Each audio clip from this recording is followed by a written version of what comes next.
on obviously a tough decision for you, last week, and taking over as AD, stepping down as football coach. But, can you kind of reflect on your time here at East Noble the last 12 years and, what these 12 years have meant to you? It's meant the world to me. Being the leader of a well-respected program that was handed to me in really good condition, I wanted to leave it in better condition than I found it. And I believe I've done that. I've worked my tail off to make sure that this is a respected program where kids do things the right way, where we're competitive every Friday night, and our kids have great experience. And, moving into that AD position, that's the same thing I want for all the programs. I want kids to have a great experience. I want kids to, know that they're going to compete against the best and have the things they need to compete against the best. And so that's what we're going to try to do. How hard was the decision for you ultimately to, take over the AD on a full-time job and then, kind of step back from something that was so familiar and something that you built to what it was today? I've done this before, stepping away at Angola and then coming to East Noble. That decision can be one of the hardest things there is to do. But honestly, here, I'm not going anywhere. I'm still here. I'm right down the hallway, and I'm just supporting kids in a different way. I still want to see our program be great, and I can do so behind the scenes. So it was hard to leave Friday nights because Friday nights are really special.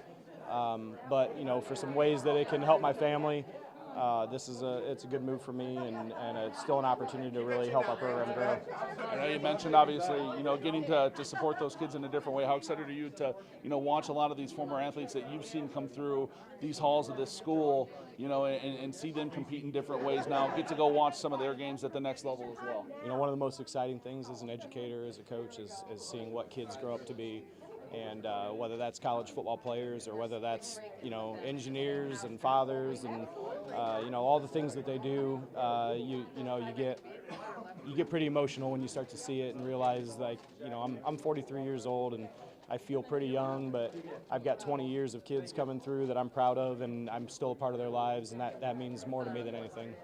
How do you feel like this program is in terms of where you left it and where compared to when you got here? I think this program is supported. I think it's well loved by the community. I think it's financially in a great spot, and it brings back 22 seniors that can win next year.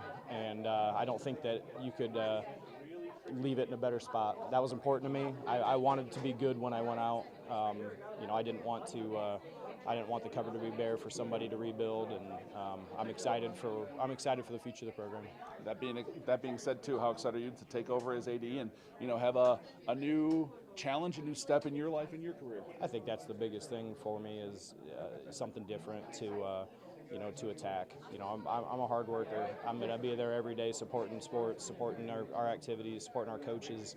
Working with adults a little more than kids maybe now, coaching coaches and working behind the scenes on some things. It's a different challenge, but it's going to be a lot of fun and something I really look forward to.